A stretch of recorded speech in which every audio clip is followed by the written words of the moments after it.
বাসর রাতে আমার স্বামী আমাকে জিজ্ঞেস করেছে, তোমার পেটে এটা কিসের কাটা দাগ? তখন আমি কিছু বলতে পারছিলাম না। আমার খুব অস্থিরতা বোধ করছিলাম আমি তখন। সে আবারও প্রশ্ন করলো, তোমার পেটে এটা কিসের কাটা দাগ? তখন আমি তাকে বললাম, আমি একটু পানি খাবো। তখন সে আমাকে এক গ্লাস পানি এনে দিল। আমি পানিটা খেলাম। তারপর সে আবারও জিজ্ঞেস করলো, তুমি কেন বলছো না এটা তোমার কিসের কাটা দাগ? তখন আমি বললাম, আপনি আমাকে ভুল বুঝবেন না তো? সে বলল, না, আমি তোমাকে ভুল বুঝবো না, তুমি আমাকে সবটা বলতে পারো। আমি বললাম, আমি আপনাকে বিয়ের আগে সবটা বলতে চাইছিলাম, আমার পরিবারের চাপে আমি আপনাকে সবটা বলতে পারিনি। আমার ভাই বোন বাবা মা সবাই আমাকে অনেক চাপ দিয়েছিল যে এই কথা তুই কখনোই বলবি না।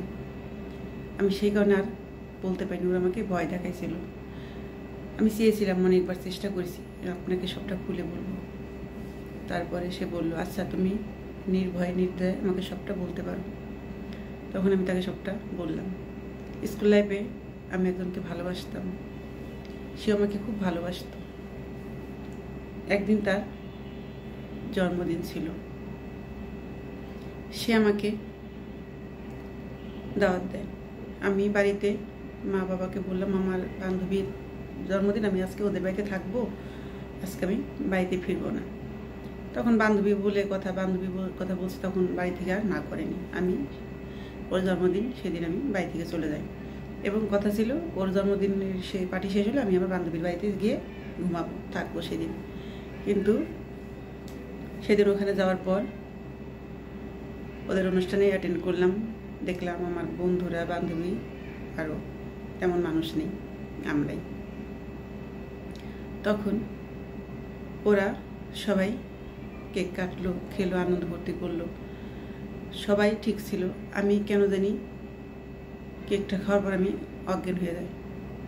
তারপর আমার আর কিছু মনে থাকে না। আমি আমার জ্ঞান ফেরার পর দেখি আমি আমার মায়ের কোলে, আমার বাড়িতে। তখন আমি চিন্তা করলাম, গেলাম ওখানে, এখানে কি করে আসলাম? তখন আমার মা বলল, তুই অজ্ঞান হয়ে গেছিলি, তাই তোর বান্ধবীরা এনে তোকে বাড়িতে দিয়ে গেছে সকালবেলা। সারাত আমি ওখানেই ছিলাম, কি হয়েছে আমি সেটা জানি না। ঠিক আছে, তখন আমার মাথায় কাজ করছিল না, আমি সবাই ঠিক ছিল, আমি অজ্ঞান হয়ে গেলাম। আর ঘুম থেকে উঠে দেখি আমি আমার বাড়িতে, আমার বান্ধবীরা সকালে আমাকে ভোরে আমাদের বাড়িতে রেখে গেছে। যাই হোক, তারপরে আমি স্কুলে গেলাম, দেখি আমার বান্ধবীরা আমাকে অ্যাভয়েড করে চলে, কথা বলে না।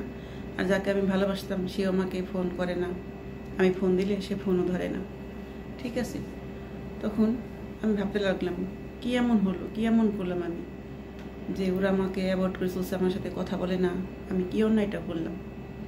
আমার মাথায় কিছু আসছে না।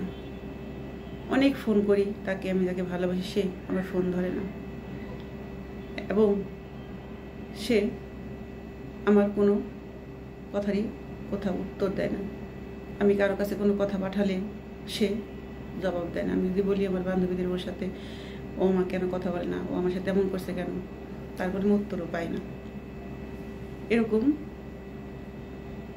2 মাস 2.5 মাস চলতে লাগে। তখন আমার মাথা ব্যথা, বমি শুরু হয়। কেন এমন হয় বুঝতে পারি না। তখন আমার বড় বোন, মা বাবা ডাক্তারের কাছে নিয়ে যায়। ডাক্তার বলে, আপনাদের মেয়ে কনসেপ্ট করেছে, প্রেগনেন্ট, সে মা হতে যাচ্ছে। এ কথা শুনে আমার বাবা মা তো ওখানে শেষ, মান সম্মান সব শেষ। এ কী করলো মেয়ে? ঠিক আছে, ওখানেই আমাকে মারধর শুরু করলো। তখন আমার মাথায় আকাশ ভেঙে পড়লো, এ কেমন কথা, এ কী করে হলো? আমি কিছু জানি না। আমি পরিবারকে বলি আমি কিচ্ছু করি না, আমি কিছুই জানি না, কেন এমন হলো?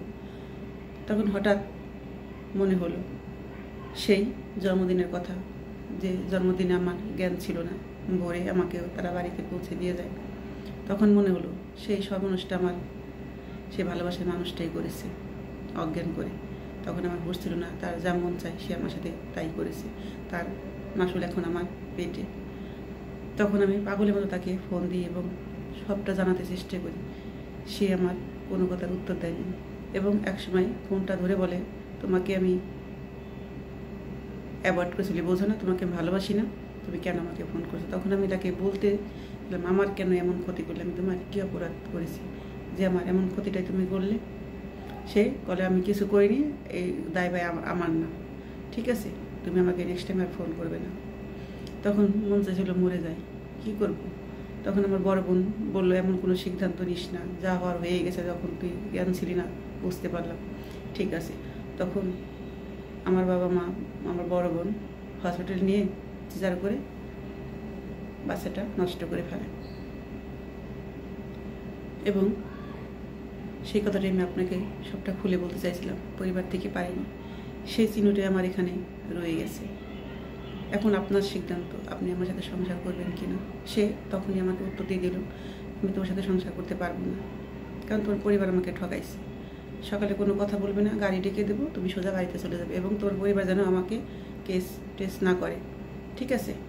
কারণ এটা তোমাদের মান সম্মানের কথা, তা না হলে কিন্তু, যদি আমার মান সম্মান নিয়ে খেলে, তাহলে কিন্তু আমি সবটা একদম সমাজকে জানিয়ে দেবো, ঠিক আছে? আর এরকম মেয়ে নিয়ে কেউ কখনো সংসার করতেই পারে না।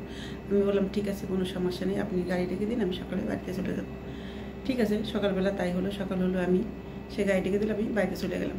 বাড়িতে যাওয়ার পর পরিবারের চাপ, তখন আমি বলেছিলাম, তোমরা শোনোনি, এটা কখনো লুকানো যায় না, এটা এমন একটা চিহ্ন, যে কোনো স্বামী দেখবে এবং জিজ্ঞেস করবে, কারণ সে নতুন বিয়ে করেছে আমাকে, অবশ্যই।